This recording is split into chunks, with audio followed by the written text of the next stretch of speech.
세븐일레븐은 이번 연도부터 조건을 아주 조금 풀어주긴 했지만 보수적인 예상 매출로 인해 안녕하세요. 저는 편의점 업계 재직 중인 편선생이라고 합니다. 편의점 창업을 희망하시는 예비 점주님들과 기존 점주님들께 도움이 되고자 영상을 만들어 보았습니다. 오늘은 24년도 세븐일레븐의 오픈 전략에 대해 이야기를 해보는 시간을 가져보도록 하겠습니다. 이야기를 하기에 앞서 세븐일레븐의 현재 상황을 살펴보도록 하겠습니다. 2년 전인 22년 3월 편의점 업계 3위인 롯데코리아세븐은 약 3,100억 원을 들여 2,600여 개의 미니스톱을 인수하게 됩니다. 미니스톱이 세븐일레븐으로 100% 전환될 경우 점포수가 약 14,500여 점으로 당시 점포수 16,000점을 가지고 있었던 업계 1, 2위인 CU와 GS25를 바짝 추격하고 업계 4위인 이마트24의 거센 추격을 완벽하게 따돌릴 수가 있을 거라 생각을 했습니다.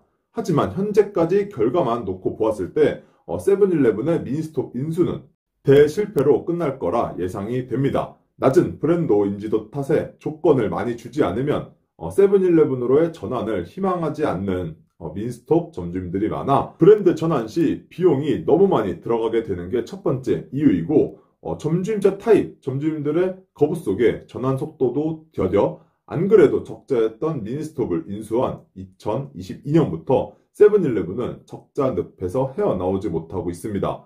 이렇게 미니스톱 인수가 코리아세븐의 발목을 잡게 되었고 신용도도 낮아지고 브랜드 이미지는 더욱더 악화가 되며 이때부터 세븐일레븐의 소극적 운영이 시작됩니다.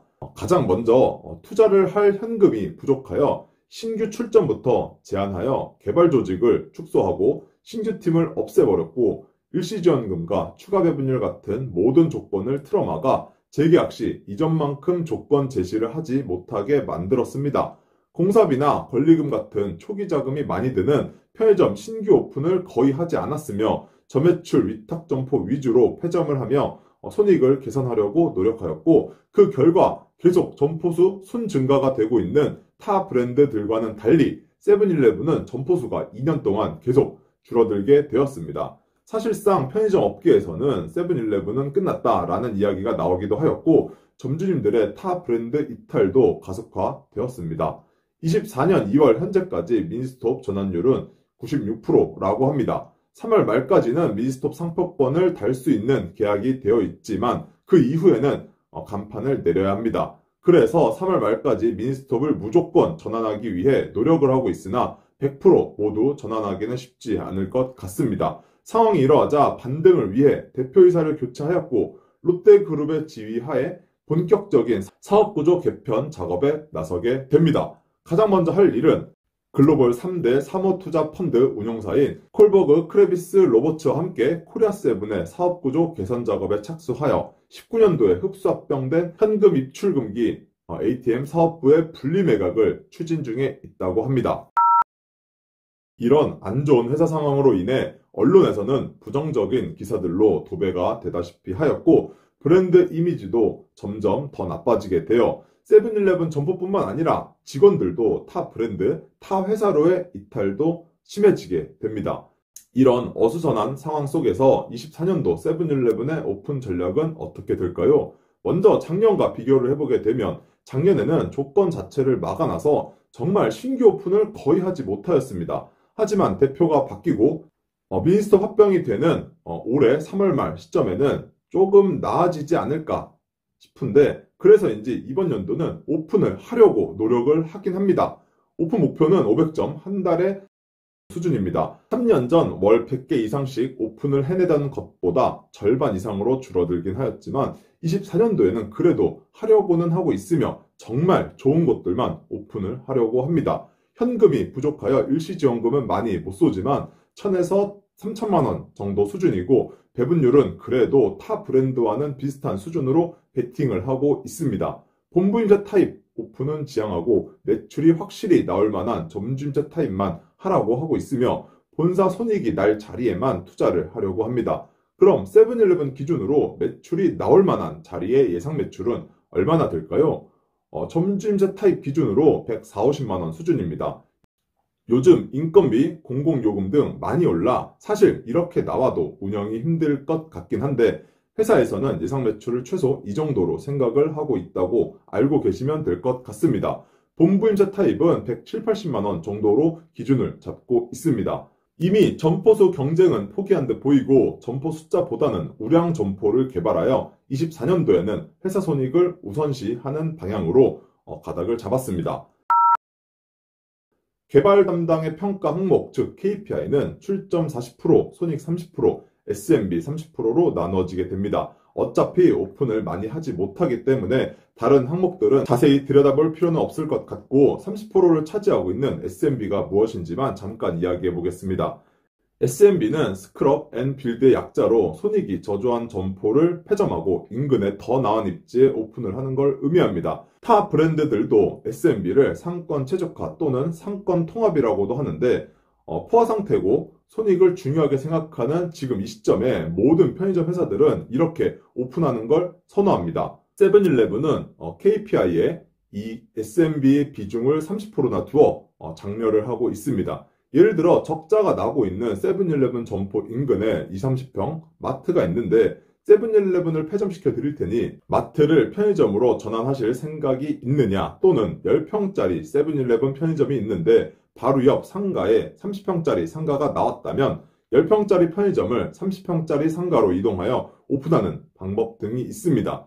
스크럽 앤 빌드는 기존에 손익이 안 나오는 점포를 없애고 인근에 평수가 크거나 입지가 더 좋은 환경의 매장으로 재오픈을 하거나 기존 소매점과 합치기 때문에 지금 매출보다는 최소한 더 나올 것이고 예상한 대로의 매출 보장이 확실합니다. KPI 평가 항목들은 그대로 평가하는 게 아니라 예외가 있습니다. 일매출 85% 미만 시, 그리고 경쟁사 인수는 일매출 90% 미만 시 평가 제외로 예상 매출 달성이 상당히 중요하게 만들어 놓았고, 이에 따라 개발 담당들은 예상 매출을 소극적으로 잡을 수밖에 없습니다. 예상 매출을 소극적으로 설정한다는 건 결국 조건을 안 주겠다는 건데, 앞서 CU도 일매출 달성률이 60% 미만이면 빵점, 70%에서 80%면 0.5점, 90% 이상이면 1점, 이런 식으로 일매출 달성률에 따라 차등으로 평가를 받기 때문에 보수적으로 예상 매출을 잡고 조건을 세게 던지지 못하고 있습니다. 세븐일레븐은 이번 연도부터 조건을 아주 조금 풀어주긴 했지만 보수적인 예상 매출로 인해 조건을 많이 베팅을 하지 못하는 상황인데, 타 브랜드에 비해 손익 프로그램이 좋기 때문에 일시지원금은 많이 못 쏘지만 배분율로만은 타 브랜드 조건을 그래도 따라가긴 합니다. 신규로 오픈을 하기는 아직도 힘든 상황이지만 경쟁사 전환이나 SMB로 오픈을 할 경우 배분율로는 그래도 어느 정도 만족할 만한 수준으로 조건을 드릴 수도 있을 것 같습니다. 24년도 세븐일레븐의 오픈 전략에 대해 요약을 간단히 해보자면, 세븐일레븐은 24년 올해도 오픈을 하기는 힘듭니다.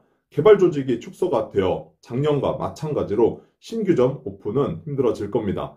손익을 강조하여 본부임자 타입은 지양하고 점주임자 타입만 오픈을 하려고 할 텐데, 기존 매출이 140, 50만 원 수준으로 예비 점주임들을 보시기에 만족할 만한 자리가 아닐 거라 더더욱 신규 오픈이 쉽지 않을 것 같습니다. 하지만 매출이 쉽게 예상이 되는 경쟁사 전환이나 SMB로 재오픈을 하는 경우는 그래도 조건을 최대한 맞춰 줄 것으로 예상이 되니 이런 것들을 노리거나 제안을 받은 경우 세븐일레븐을 신규 오픈하는 것은 나쁘지 않을 것 같습니다. 3월 말 미니스톱 상표권 사용이 만료가 되기 때문에 죽이 되든 밥이 되든 미니스톱 통합 작업은 완료가 될 것이고, 손익이 어느 정도 개선이 되어 이전처럼 다시 공격적으로 나아갈 수 있을지, 아니면 이제까지 헛발질로 인해 만회가 안 될지 저는 알 수 있을 것 같긴 하지만 여기서는 말을 아끼고 싶고, 어쨌든 저는 세븐일레븐을 계속 응원하고 싶습니다. CU GS15의 2강 체제가 아닌 세븐일레븐, 더 나아가 이마트24까지 4강 체제를 꼭 다시 보고 싶습니다. 아직까지 남아있는 100여 개의 미니스톱 전환이 더뎌지고 있는데 점주임자 타입 미니스톱 점주임들은 세븐일레븐이 싫다고 버틴다고 될 문제가 아닙니다. 일단 세븐일레븐으로 남은 잔여 계약 기간 동안만큼 계약을 하시고 이후 타 브랜드로 갈아타든지 매각을 하시든지 하시는 게 앞으로 훨씬 더 유리하실 것 같습니다. 다음 주에는 24년도 이마트24의 오픈 전략에 대해 이야기를 해보고 이후에 이제 상표권 사용이 약 한 달 반 정도 남은 미니스톱이 이제 어떻게 될지에 대해서도 이야기를 해보도록 하겠습니다. 구독, 좋아요 눌러주시고 상담이 필요하시면 고정 댓글 보시고 언제든 메일 주시면 감사하겠습니다. 지금까지 편선생이었습니다. 시청해주셔서 감사드립니다. 좋은 주말 보내세요.